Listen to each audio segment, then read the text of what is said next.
Hello and welcome to Snack Decisions, the show where I help you make good snack decisions. World Cup fever is hitting the United States, and Lay's is more than happy to capitalize on that. They actually released 40 flavors internationally. The United States only got 3 of them. French onion soup, Argentinian style steak with chimichurri, and a Brazilian style garlic sauce. So yeah, for the next 3 weeks, I will be going over them and ranking all 3 of them. I'm doing it based on their odds to win the World Cup.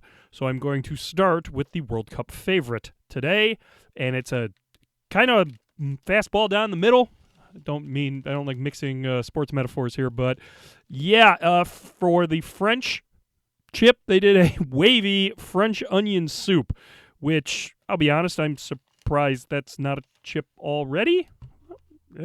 They do have, it seems like some of the countries have multiple chip flavors, but the United States is only getting 3 of them. Obviously other countries are getting different ones. But yeah, there's another French one. There were 2 Canadian ones I saw. I'm surprised we're not getting Canadian ones, to be honest. But yeah, the French onion soup, is it an onion chip? I'm guessing it's like an onion chip with some cheese on it. I don't know. It sounds very not challenging, but we will see.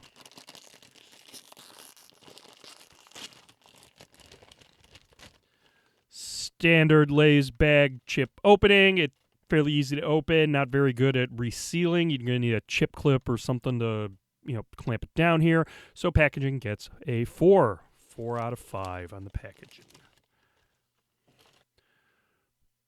There's something on the chip. If you can see it here, I don't know. It's like some spice. It's a little darker than a normal, like the Lay's chips are usually a little bit brighter. This one is kind of a little bit on shade darker. Kind of does remind me of French onion soup, how dark it is. But we will see, honestly. I am not a big French onion soup guy, but I have had it before, so I do have a little reference point for it. Forget about the cheese. That layer of cheese on top is not present here in the chip at all. Maybe you can add it yourself. I don't know.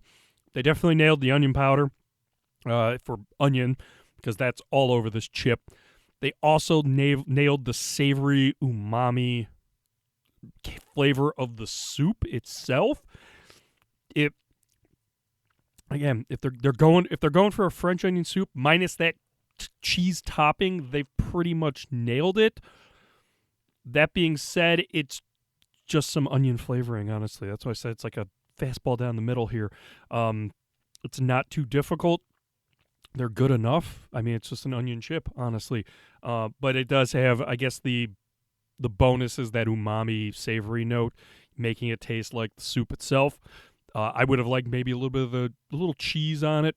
And maybe that would be cheesy onion or something. That's another chip that they didn't want to get into. But yeah, it would be interesting if they put a little cheese on it. But as it is here, yeah, I could see French onion soup. That umami note, the spices they put in that are not onion are really giving off that soup characteristic, that darker savory soup that French onion soup is known for. So I will give the taste on these a 4 stars out of 5. Not too challenging. Yeah, you'll if you like onion chips, you'll love these. This is perfectly right there. As for value, I think these things go up, says on the bag right here, $4.29. Yeah, no. That you're talking maybe 1 star at that point. I got these on sale for $2. I was a limit of 2, but $2 a bag. Yes, please. That is right there. 5 stars. If you find these at $2 a bag, get them. $4 a bag. If you like French onion soup, fine. But yeah, I wouldn't touch those at $4 a bag. $2, yes. 5 star. Grab. Now we're going to try to pair it with a beer. From Goldfinger Brewing out in Downers Grove, Illinois, this is the Goldfinger Spring Beer. Yeah, they do this. I guess they started doing this recently. They have a winter. They have a spring. They have a summer. I know. I think they did a fall or autumnal one.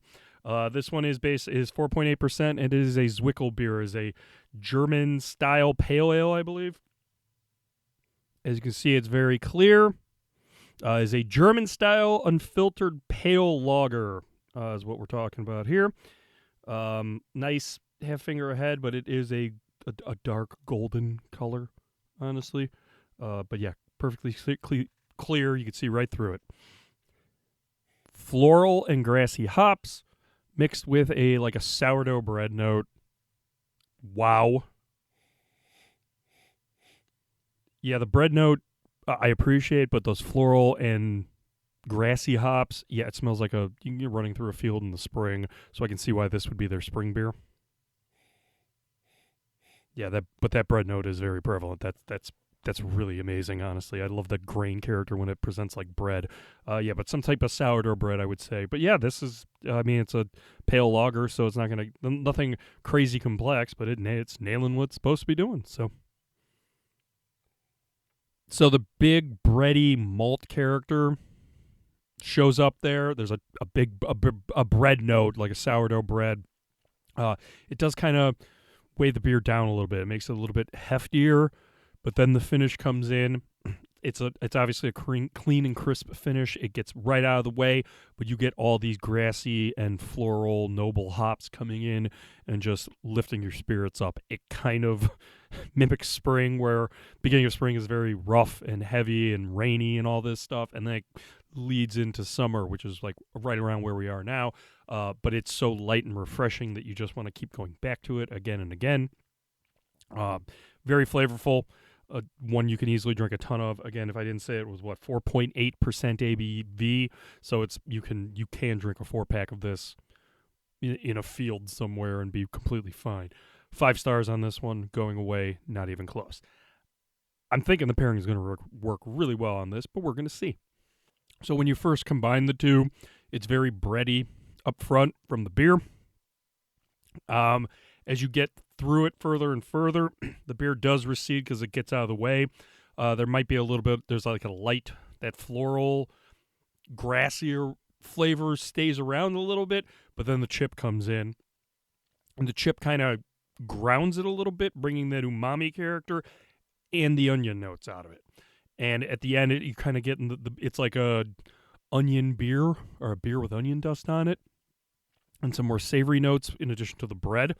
I was all prepared not to give this a perfect score, but I kept going back to it, honestly. It just kept working so well together. Both items exerted their influence, but meshed well together.